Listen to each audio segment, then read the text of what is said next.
So welcome to my kitchen. This is Cooking Today.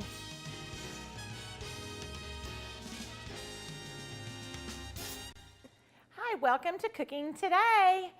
We're making Mexican food. We love Mexican food. I know that y'all love Mexican food too, and here's how I know. Because if I post a recipe on my blog or on Cooking Today that's Mexican, or I even talk about Mexican food on my Instagram, y'all chime in. We love it, don't we? This is a great little kind of Tex-Mexy recipe for braised carne asada tacos.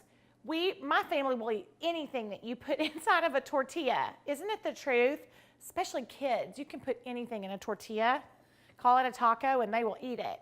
This is one of our favorite dishes that I make. This is one of Isaac, my youngest, one of his all-time favorites. He asks for this one. Luke loves Cheez-It chicken.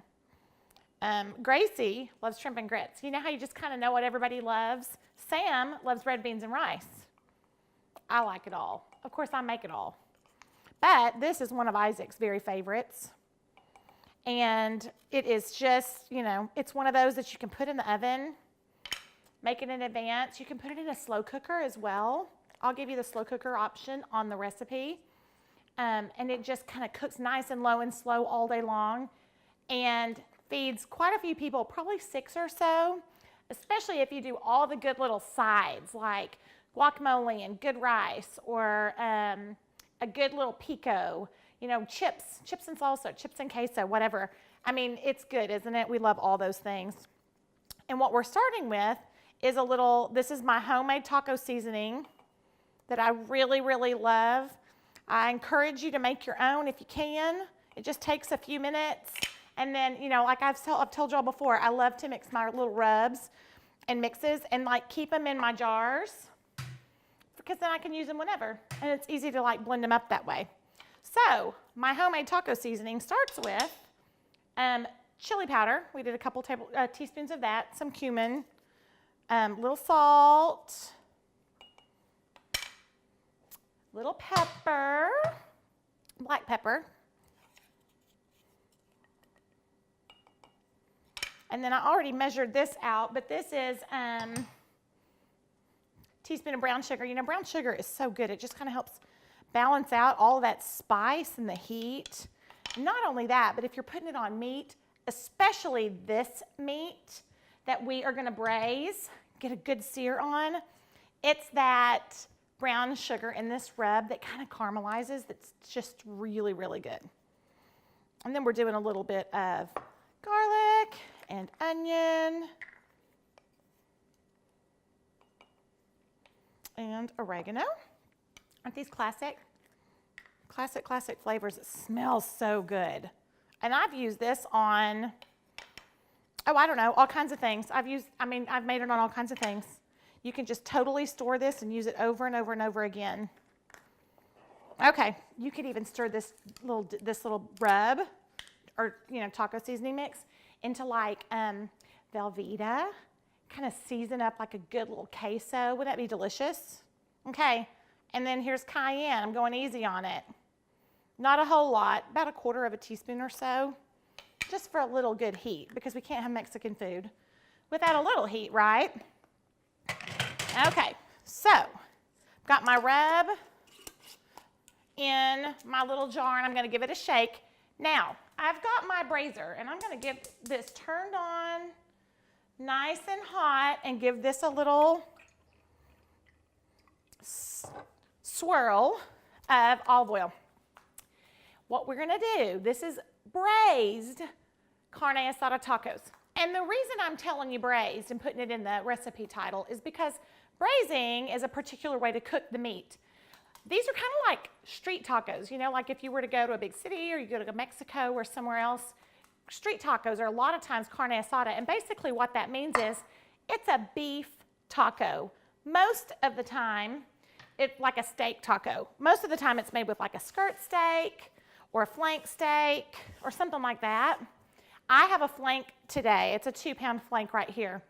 And like the ones sometimes that you get, like you'll see for those street tacos, they'll have a big hot like cast iron grill and they're grilling them right there and then slicing them.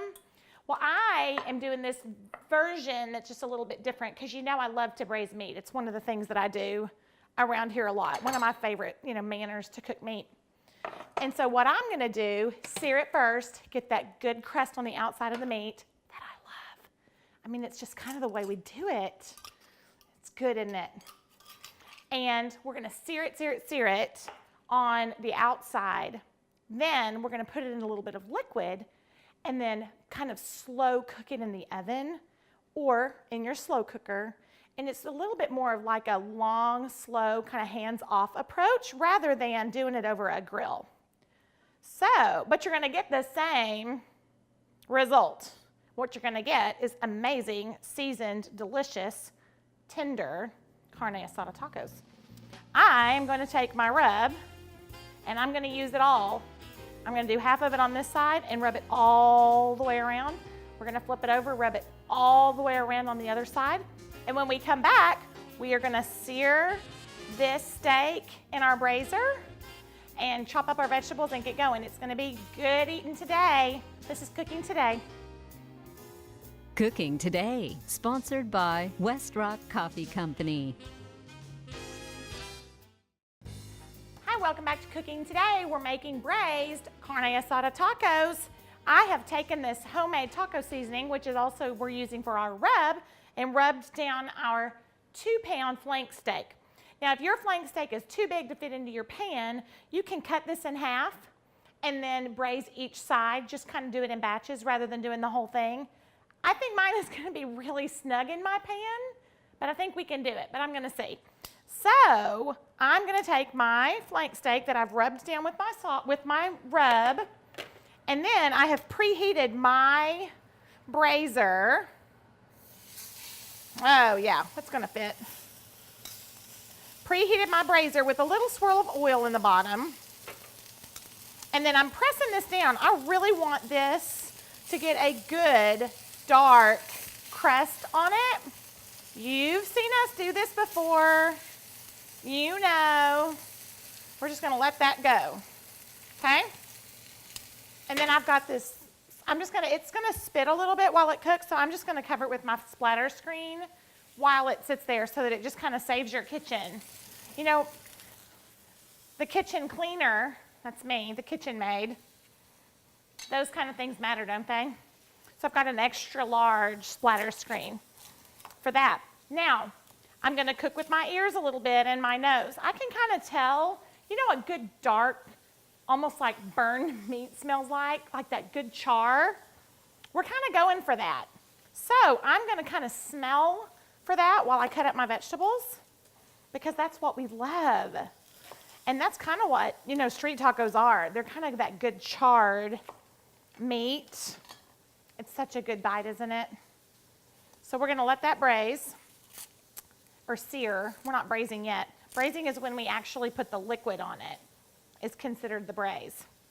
We have our oven on 325. It's kind of low because these are going to cook for this meat's going to cook for maybe about 2.5 hours, 3 hours or so.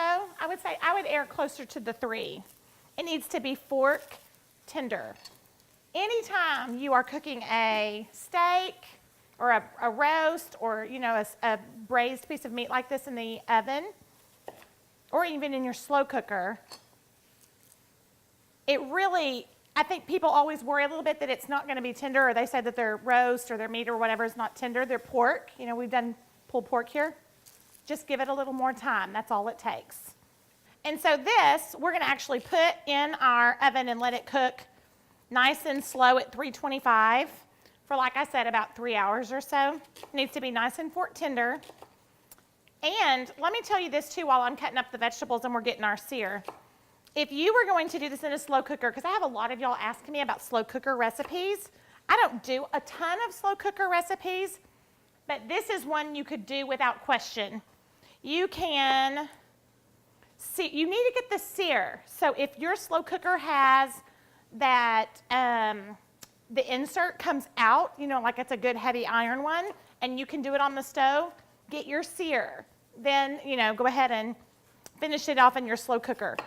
If your slow cooker does not have the insert that is, you know, oven safe or stovetop safe that you can pull out. Sear it in something else, your cast iron skillet or something else. But that is the key to getting all this flavor. So get it seared first, then go ahead and put it over into your, you know, into your slow cooker. And this is it's a pretty classic recipe for slow cooker on time. Oh yes, oh my goodness. That right there is what we want. See all that good dark? Okay, I'm gonna let that go a little bit longer. But that's the key, that crust right there. If you were to just take a piece of meat and put it over into a slow cooker, like the rub on it, and then just put it over there, and then just let it cook, it's not gonna have that flavor. And there's the flavor. Those bits, those crumbs, all that good stuff that's down in there, that's what we want.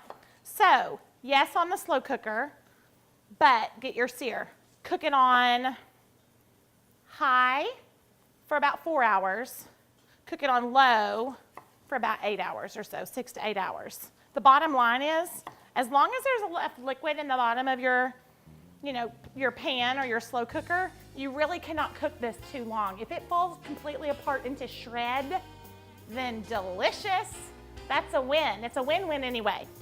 So, we've got our veggies chopped. We've got our sear going. When we come back, we're gonna put these in, get some flavor, pour our braising liquid on, and stick this in the oven. So easy. This is Cooking Today. Iced tea, sponsored by Lipton. What I love most about the farmers market is the music, the art, the food, the people themselves. That's local, that's Fayetteville. Local means homegrown. My kids can run around, they can choose what she wants to get and eat. I like growing and selling directly to the public. And the market is kind of what community ought to be. Visit us Tuesday, Thursday, and Saturday on the square. The Fayetteville Farmers Market. 100% local. And love. Hi, welcome back. We're making braised carne asada tacos today. Let me tell you, that rub on there, on this taco meat is potent. We have all had just a little bit of a coughing spell in here. It's almost like tear gas. So if you are making this at home, be prepared. It's spicy. And so when you get that heat on that meat and you get it searing in your kitchen, you want to have your fan turned on really, really high so that you don't like run everybody out of the room like I just did. We've recovered, we think. Okay, so I have taken the meat out of the braiser. And what's left are these delicious, dark, crumbly bits on the bottom. That's flavor. So all I'm doing is pouring a little bit of beef stock on the bottom of that, and then I'm putting in 2 of my onions and 2 peppers down in here. And what that does, and you can see it, when you pour that stock on all those bits that have cooked down there, it loosens them when you still have it on the heat. And then you want the loose bits. You would hate to leave the flavor bits on the pot. We really want it in our sauce. Does that make sense? So we're loosened it with our beef stock. Then I'm going to just stir these veggies for just a few minutes. They're gonna cook for hours in the oven or in your slow cooker. So I'm not trying to really cook them here. I'm just kind of separating the onion rings, you know how they are, kind of all in their little half moons. I'm separating those. I want to scrape the bits. And then we're just going to kind of let them get a little toss and a little tiny bit of tender and a little color. Not much. We're not really trying to saute these down like we would if we were making our fajitas. Remember we made our fajitas with Sam? That was my favorite. Isn't he cute? I think he's cute. So we're going to give these just a little toss in this. Yep, and I can feel those bits. They're loosened up on the bottom of that pan now, and that's what we wanted.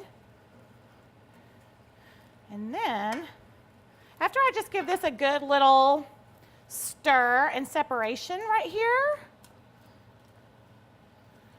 all I'm gonna do, okay, are you ready for this? we need to make a little room in the pan for our beef to go back in there, our steak. So we've kind of let our onions and our peppers kind of cook a little bit and loosened our bits. But then we almost want to kind of part the Red Sea of vegetables and make a place for us to kind of set our long piece of flank steak right down kind of in the middle. And it doesn't have to be perfect, but we just need to make a little room. There's just not quite enough room on the tippy top if you were to set it right up on top of the veggies. So we do need to kind of separate them. And we want the meat to get down in the liquid. Does that make sense? We don't want to set the vegetable or the meat up on top of the liquid. We do want it to have a little room to get kind of down inside there. So I've separated my veggies. And then I've got my flank steak. Now this is a big wide one. The one I've made earlier was actually a little bit more narrow. But we're going to kind of nestle it down in there. And it's perfectly okay if our veggies go up and on top of the meat. It's more important for our meat to get kind of low. Does that make sense? So we're going to kind of displace. All right, there. That kind of got us down and in. Then we're going to take a little bit more of our beef stock and pour it in there. It's the rub. We're just going to pour a little bit more beef stock down inside there. And so as far as the measurement goes on our beef stock, I'm going to say probably about 1.5 cups or so, maybe 2 cups altogether. I needed to use a little bit to splash in the bottom at first for the veggies, remember, to loosen the bits. But now you want to put enough beef stock in here that I kind of go around it. I don't really want to go on top of it because I don't want to wash the rub right off, even though we've kind of cooked it down in there. You want, when you braise, for your liquid, your braising liquid, to go up about halfway up the sides of the meat. We're not boiling it. We don't want to cover it. And so that's what I've done there, is just kind of poured enough just kind of eyeballed it so that it's come up right around the outside of the meat. Beautiful. Oh my goodness, if you could smell that. Now, all I'm going to do, easy as this, put my lid on, stick it in my 325-degree oven for about 3 hours. And then when it's done, it just literally falls apart. If you want to do it a little bit less and just where you can kind of slice it, then you can do that. We really almost like ours completely shredded. It is just, so delicious. And then what I do is serve it, there we go, with good guacamole and good fresh shredded Monterey Jack cheese, that good white creamy Mexican cheese. We love it with cilantro. We love it with sour cream. We love these. Have you caught on that? And then the vegetables, they get so nice and tender. You can discard them if you don't want them, or you can kind of put them in there in your tortilla. All of our favorite things, isn't it? We will wrap it up. We'll build us a taco when we come back. This is Cooking Today.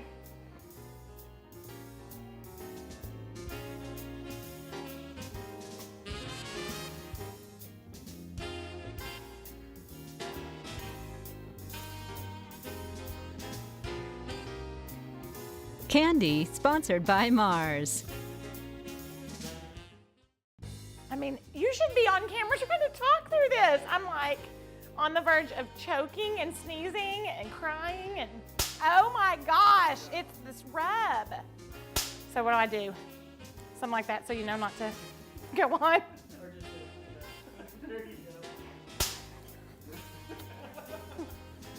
Hi, welcome back. We are finishing up braised carne asada tacos.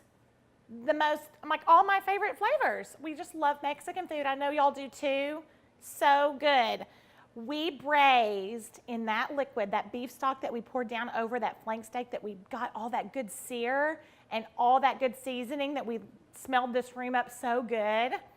And then we braised that in the oven with the lid on, with the peppers and onions for several hours, about 3 hours or so. And look, I know it looks crazy in this pan, but y'all, the flavor in that, amazing. Look at these peppers and onions. Can you see them? How they've cooked down, like really nice and tender. And then here's our steak that we cooked. And all you do is take your forks and shred it, and it just comes apart. And what I like to do is pull it apart in the pan, and then once it's all nice and shredded, get in there and just stir in all the peppers and onions and all of that liquid and make this amazing carne asada taco filler. And then we pile it into our soft corn or flour tortillas with all the peppers and onions and that sauce. We do a little bit of shredded mozzarella or Monterey Jack. We'll do this yummy homemade guacamole. It is delicious. It's great on a pizza. You know, we've made a pork carnitas pizza here before. It's just delish. Y'all are gonna love this. I'm actually gonna bag this one up and take it to a friend with a bag of chips and our guacamole and go do a little share with some friends of ours who are having a little, you know, got a little bad news. So see, it just works great. Great for your family, great for sharing any way you slice it. It's good stuff. Hope you'll try it at home and love every bite. This is Cooking Today.